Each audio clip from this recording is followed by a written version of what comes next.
हमारा नाम है मुकुंद मिश्रा। हम मुंबई के आईसीएसटी कॉलेज के इंजीनियरिंग के दूसरे साल में हैं। यहाँ पर पनवेल में एज ए पेइंग गेस्ट रहते हैं। और मतलब ये हमारे ज़िंदगी का फर्स्ट वीडियो है। मतलब 19 बार रीटेक दे चुके हैं, ज़रा कॉन्फिडेंस ला रहे थे। वैसे हम यूपी से हैं। यूपी के जौनपुर ज़िले में हमारा गांव है। और हमारे पिताजी मनोहर लाल मिश्रा हमारे गांव की पाठशाला के हेडमास्टर, मतलब गांव के सबसे पढ़े लिखे आदमी। अब हमारे पिताजी ना हमें भी खुद की तरह ऐसा पढ़ा लिखा नवाब बनाना चाहते थे, इसलिए यहाँ भेज दिए। अब बचपन में ना हम फैन देखकर बोले थे कि बड़े होकर हम मशीन बनाएंगे। अब साला छोटे बच्चे को थोड़ी पता होता है कि उसको सिर्फ मशीन बनाने के लिए MIT, VIT, BITSAT, JEE main, JEE advance ये सब देना पड़ता है। अब छोटा बच्चा था, गलती से बोल दिया। अब उसी गलती की सजा हम रोज ही काट रहे हैं। उसके बाद ना हमारे पिताजी हमको रोज सुबह कहते, उठ जाओ हमारे मैकेनिकल इंजीनियर, हमें गांव का कल बदलना है। पूरे गांव में ढिंडोरा पिटवा दिए थे कि हमारा बच्चा इस गांव का फर्स्ट इंजीनियर बनेगा। अब साला इस मोड़ पे पहुंच गए थे ना कि हम मना भी नहीं कर सकते थे कि पिताजी हमको इंजीनियरिंग नहीं करना। पिताजी की इज्जत चली जाती थी।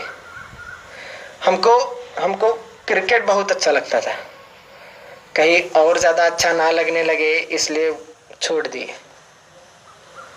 उसके बाद हमारे पिताजी हमसे कहे कि बेटा अगर जिंदगी में तरक्की करनी है ना तो ये गांव के दोस्तों के साथ घूमना फिरना ये बंद कर दो। तो हम बचपन के दोस्तों के साथ घूमना फिरना भी बंद कर दिए। हमको याद है हम 10वीं का पड़ाव बहुत ही जोर से पार किए थे। मतलब पूरे जिले में 7वें आए थे हम। और इनाम के तौर पर हमें पिताजी ये सैमसंग का फ़ोन दे दिए।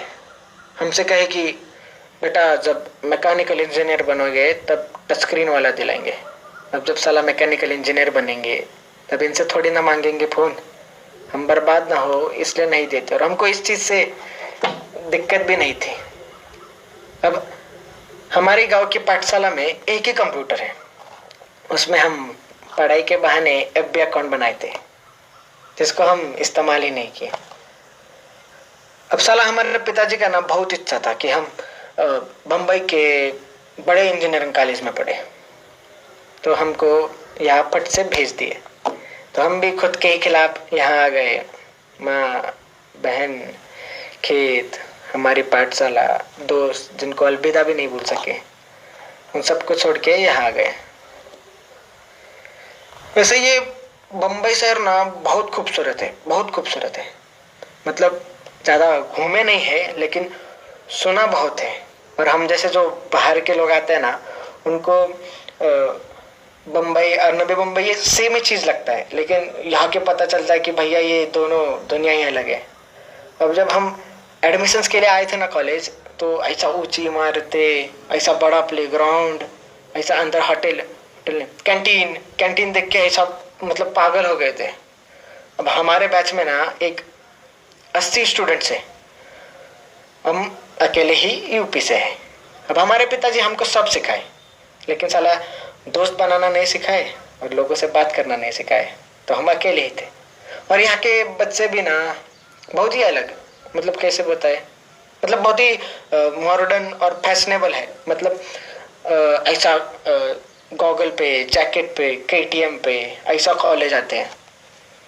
और मतलब कुछ लड़कियां हैं जो ऐसा स्कर्ट में, मतलब हमको इस चीज़ से दिक्कत नहीं है, बिल्कुल दिक्कत नहीं है, बस हम पहली बार देखे तो थोड़ा गड़बड़ा गए थे। और कुछ स्टूडेंट्स तो चड्डी पे कॉलेज आते हैं। साला 1 साल के सफर में हम कभी हमारे पीजी के बाहर भी चड्डी पे नहीं गए। और भैया अंग्रेजी तो इतना तेज बोलते हैं ना कि समझना छोड़िए, सुनने में भी बड़ी दिक्कत होती है। मतलब हम इनकी तरह कूल नहीं थे। हम ना सिगरेट पीते, ना दारू पीते, ना नशे करते, ना कोई गर्लफ्रेंड के चक्कर में थे। और हमारे कपड़े भैया, मतलब एक फॉर्मल शर्ट, एक फॉर्मल पैंट, हाथ में पापा की घड़ी, ये चश्मा और नीचे सैंडल, और इस्त्री भी हम खुद ही करते थे। और बाल अभी बढ़ाए बाल, वरना पूरा मिलिट्री कट रखे थे। वो बाजू वाला चिंटू है ना, हमको मतलब बाल देख के यही उम्र में अंकल बुलाता है।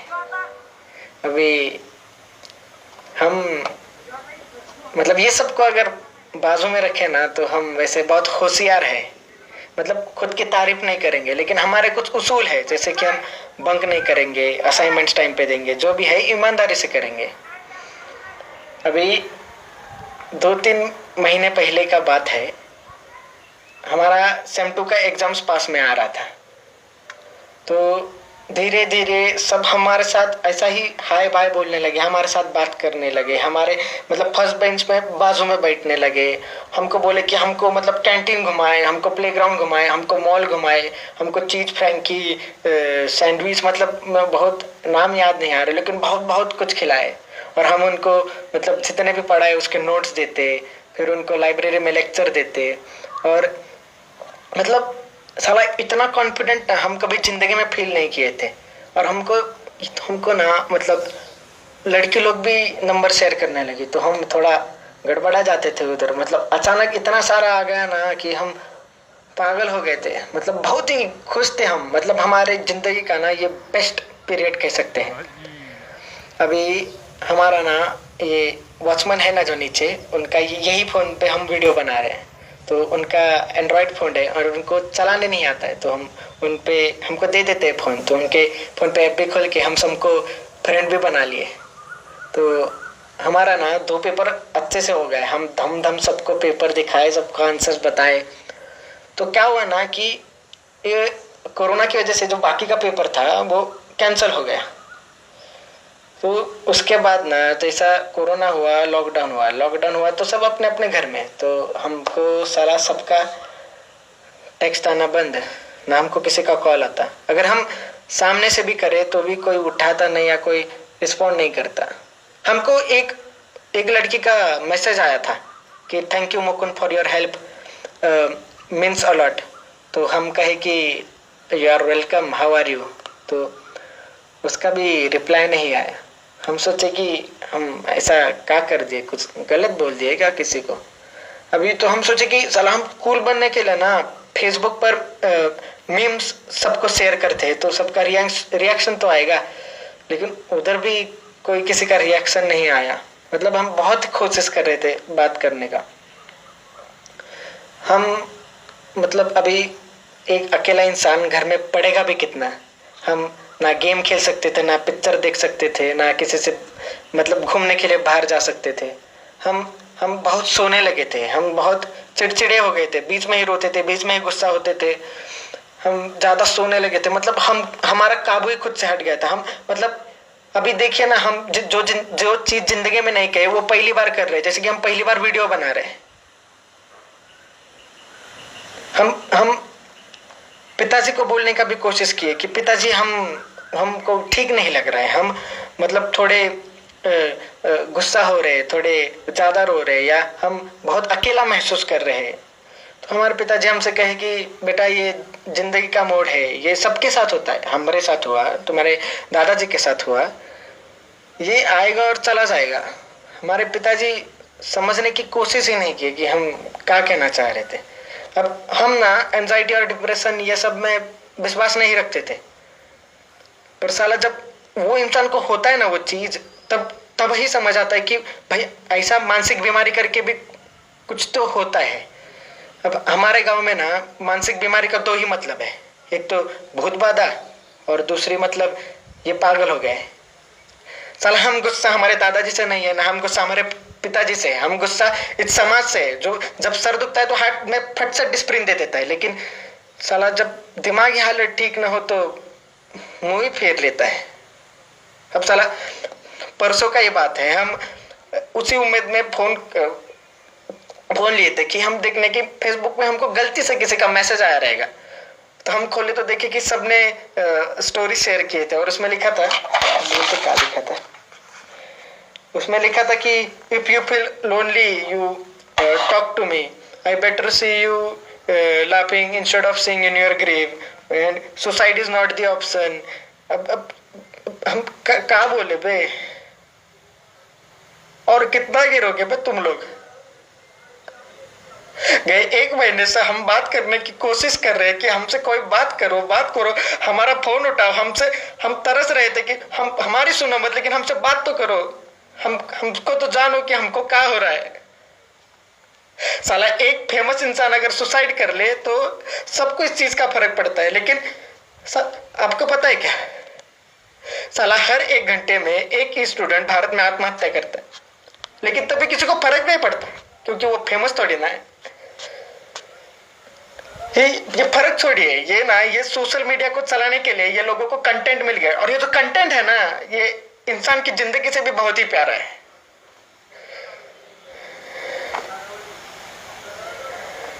अभी 2-3 हफ्ते और गए ना, किसी को कुछ फर्क नहीं पड़ेगा, क्या एंजाइटी और क्या डिप्रेशन।